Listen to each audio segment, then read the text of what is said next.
Oke, welcome back Konsen Tech Channel, teman-teman. Masih di serial Golang Basic ya. Jadi sekarang kita akan teruskan materi kita ke bagian pointer, teman-teman. Jadi seperti yang udah gua citasi di layar teman-teman ya, gua ambil dari website resminya go.dev/tour/smalltype/1. Jadi di situ dijelaskan ya masalah apa itu pointer gitu, berikut dengan contoh penggunaan pointer. Kalau teman-teman mau cek codingannya di website resminya silahkan gitu ya. Nah, gue citasi dari situ, dibilang bahwa Go has pointers. Jadi di Go kita punya konsep pointers gitu ya, kita bisa menggunakan konsep pointers. A pointer holds the memory address of a value. Jadi sebuah pointer itu menyimpan sebuah address memory dari sebuah value, dari sebuah nilai gitu ya. Nah, supaya teman-teman nggak bingung gitu ya, kita coba masuk ke contoh codingannya teman-teman. Oke, entry point seperti biasa ya, function.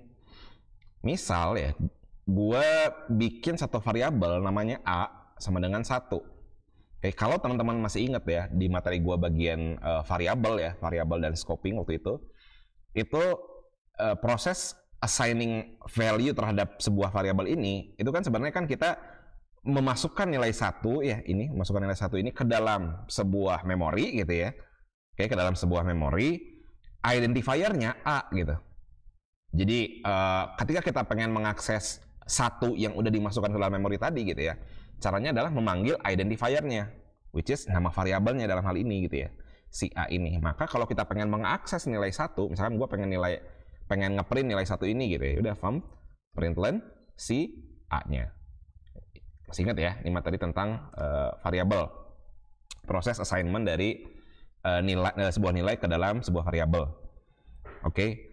Nah, misal ya, gue pengen ya teman-teman tahu lokasi di mana sih nilai 1 ini disimpan di dalam sebuah memori.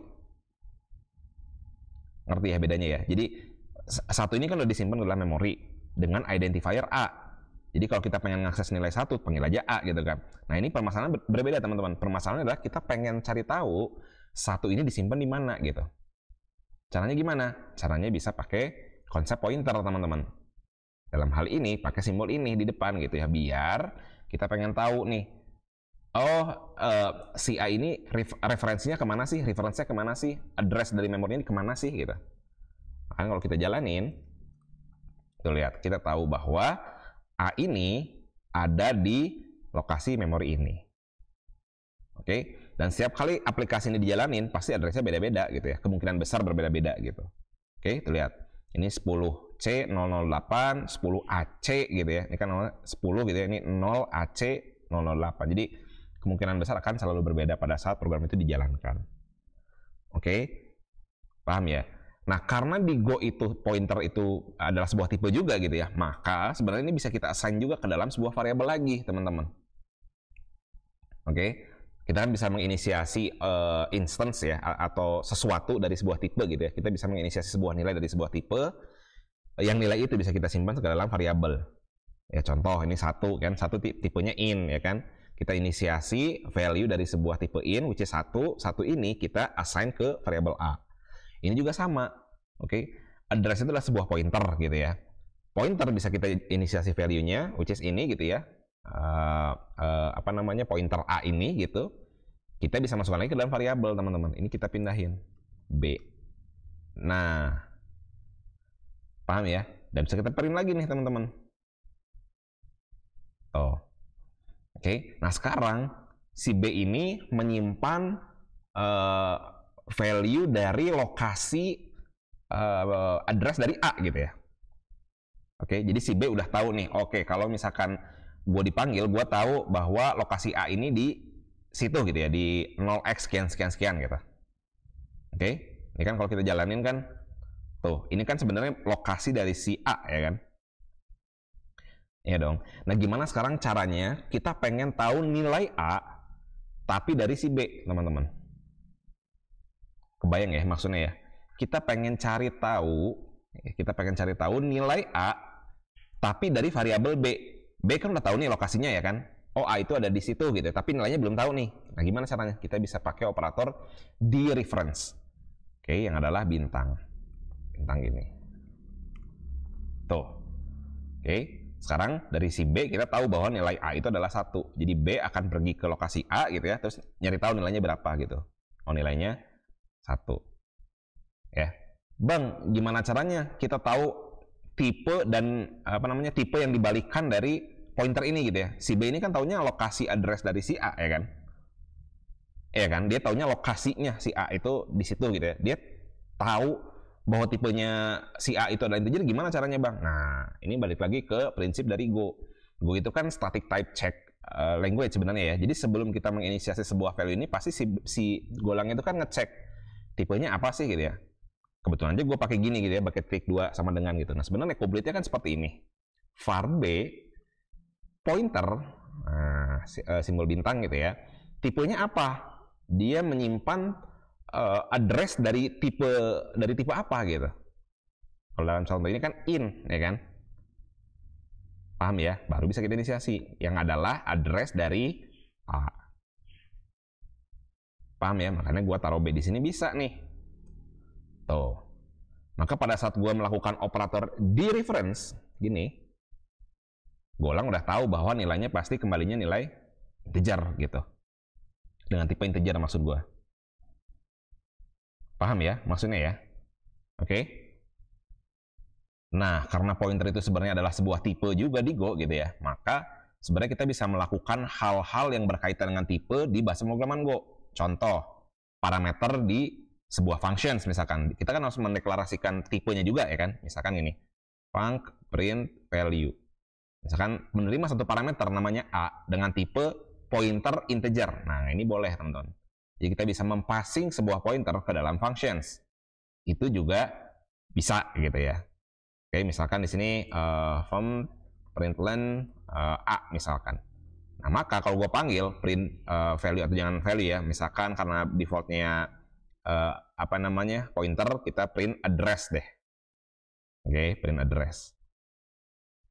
Oke, nah di sini kita bisa mempassing address dari A ya, atau si B. B juga boleh ya kan, karena B ini adalah pointer integer. Print address menerima satu parameter dengan tipe pointer integer, sama dong mereka dong, ya kan? Ini pointer integer, ini pointer integer juga kan? Berarti kita bisa passing si B atau address si A di sini. Itu sama aja teman-teman. Oke, gue panggil 2 kali nih di sini sama si B-nya. Tuh, nilai mereka pasti sama. Ya. Paham ya maksudnya ya. Jadi kita bisa menggunakan pointer gitu ya ketika dia melibatkan satu tipe gitu. Contoh di sini gitu ya, ketika di functions as a parameter di functions gitu ya. Terus sebagai nilai kembali juga bisa. Misalkan ini dikembalikan nilainya gitu ya. Return A misalkan gitu. Ini juga bisa teman-teman. Jadi misalkan gue bikin C, print address dari B misalkan. Nah sekarang si C gue print lagi nih. Itu juga bisa. Ya, ini biar kelihatan ya bahwa mereka sama. Sorry. Tuh lihat. Oke. Print address A, print address B, print address C gitu ya. Terus ini from println C yang di luar gitu ya, nilainya mereka sama. Karena mereka mempassing sebuah pointer yang sama. Paham ya? Nah, kalau teman-teman masih ingat ya, di materi gue di bagian pure functions, ini gue hapus ya. Mudah-mudahan teman-teman udah paham dulu nih masalah pointernya ya. Nah, kalau teman-teman masih ingat, misalkan gue punya A sama dengan 1, ya di bagian pure functions ya, f func yang adalah tugasnya untuk nge-increment si A, gini. Oke? Nah ini ya, kalau kita eksekusi nih si F-nya ya, misalkan 2 kali nih. Kita eksekusi F-nya 2 kali, terus kita println si A-nya, misalkan. Go run main.go. Oke, jadi 3. Tapi permasalahan ini kan nggak pure functions ya. Nah, gimana caranya kita membuat si F ini jadi pure functions? Ya udah, kita passing si parameter ini kan. Kita buat si global variable ini jadi sebuah parameter di functionsnya ya kan. Berarti A in. Ya dong. Kita masukin A ke sini, masukin A ke sini. Oke, kita jalanin. Lihat, hasilnya tetap 1. Dia nggak nge-increment. Padahal kita eksekusi 2 kali di sini ya kan. Kenapa bisa kayak gitu bang? Karena address dari mereka berbeda teman-teman. Kalau nggak percaya lihat ya di sini ya. Ini kita print gitu ya. Terus kita print juga di sini. Println si address A. Oke, kita coba jalanin. Lihat, mereka punya address yang berbeda semua, teman-teman. A yang pertama ini ya 090.